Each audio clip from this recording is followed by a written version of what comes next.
Oh my god, it's from Unholy Reboot! Union. Hey there, I'm Fox, and this is my Day 1 mechanics explanations to the Floor 99 boss in Pilgrim's Traverse, the new deep dungeon that dropped today in patch 7.35.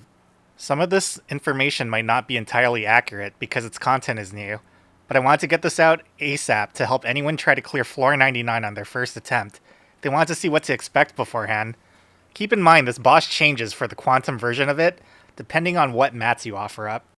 The first thing you probably notice about this boss is it's a multi-target fight. You want to have the opposite element to be able to damage and defend against each boss. Eminent Grief is darkness attuned, and is weak to light, and Devoured Eater is light attuned and is weak to dark. The puddles on the ground allow you to shift your element. You can refresh or change them by stepping into each puddle. They are on a 3-minute timer and have negative effects if you let them expire, so be sure to step into a puddle at least once every 3 minutes. If you do not step into the puddle, you will deal 0 damage to both bosses. The only exception is if you use an incense, which will go through the boss's shields.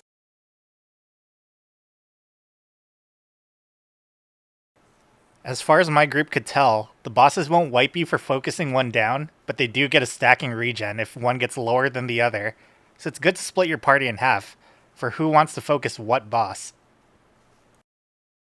One of the things he can cast is Chains of Condemnation. This is a super pyretic, which is something that will burn you if you do any action. It hits for about 33,000, and the pyretic ticks for about 46,000 for any action that you do. This is always combined with a Blade of First Light, which will either hit the sides or the center. You can use the 3 vertical white lines on the floor as a guide for safe spots. One blade means the center is unsafe, while 2 angled blades means both sides are unsafe. Keep in mind, the cast bars are king in this fight. They can go off in any order, for any mechanic.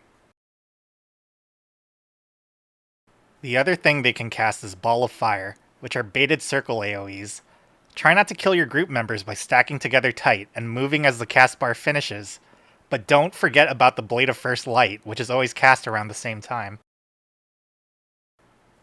If you get hit by the fireballs, your maximum HP will be reduced and your damage taken will be increased from the Suppuration status effect. Bounds of Sin is the next mechanic, and all you have to do is walk out of the circle after you get pulled in. It's really that simple. You don't even need sprint, but if you have it, why not?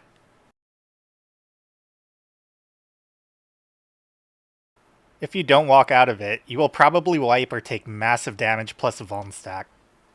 Just walk out of it. Next will be Spinelash. All you do for Spinelash is, if you get the orange marker on your head, stand on either of the 2 dark lines on the arena, and move when it disappears from your head. If you want the details on this mechanic, the boss wants you to shatter the stained glass behind you, to summon an ad that gives them a stacking damage multiplier. So you want to send the needles into concrete to foil their plan. If the ad is summoned, it will cast a circle AoE called Terror Eye, while the boss continues to do their mechanics. After Spinelash, Grief will cast Abyssal Blaze, which are just Exaflares that will go off later. Exaflares are those pulsing moving AoEs that they use everywhere in the game, but more often than not in ultimates. This mechanic is the primary reason I wanted to make this video, because it was the trickiest mechanic for my group to figure out. While casting, it chose 2 sets of animations while summoning a diagonal line of diamonds each time. A normal eye, or a side eye, which is an eye rotated 90 degrees, and will always leave exactly 1 corner safe spot.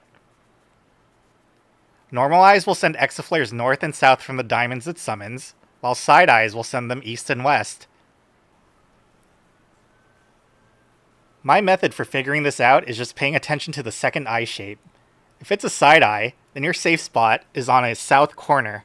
If it's normal, it's on a north corner. Both safe spots have to be away from the diamonds, so there's just going to be one very empty north or south corner that you know will be safe. My disclaimer is that we only did this fight for probably less than an hour, So maybe we didn't see a combination that this won't work on with this setup, but as far as we've seen, it always works. In this example, that's a normal eye, so we're going to the north corner. You can see there are diamonds in the other corner, which means there's only one possible corner that could be safe in the north. If my method is still confusing for you, you just have to think about where the side eyes are, because they're the only ones that really matter. You're just trying to completely avoid the normal eyes because they're going north and south. That means they're just creating this huge unsafe spot, and the only possible safe spots can be the side eyes, which are going east and west. That's what creates this small pocket. It's just the empty spot where the side eye isn't hitting. One last example here, but the reason that this mechanic is really hard is because it will only drop the diamonds, and then many mechanics will go off in between, and then the diamonds will blow up. So you'll have to remember this many mechanics later. That's a side eye, so that's south way later.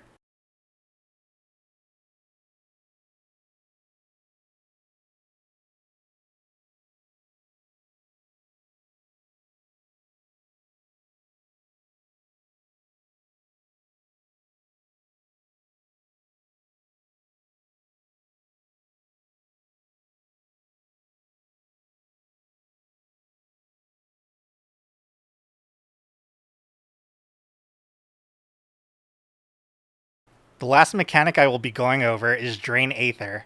This move has both bosses immediately start casting Drain Aether, but it's staggered, so you have to figure out which boss is going to finish their cast first, and then change your element to the element they are weak to. Otherwise, you'll be one-shotted.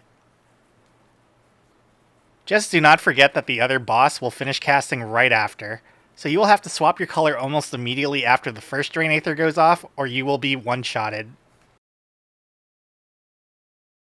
As a reminder, Eminent Grief up top is weak to light, and Devoured Eater down low is weak to dark.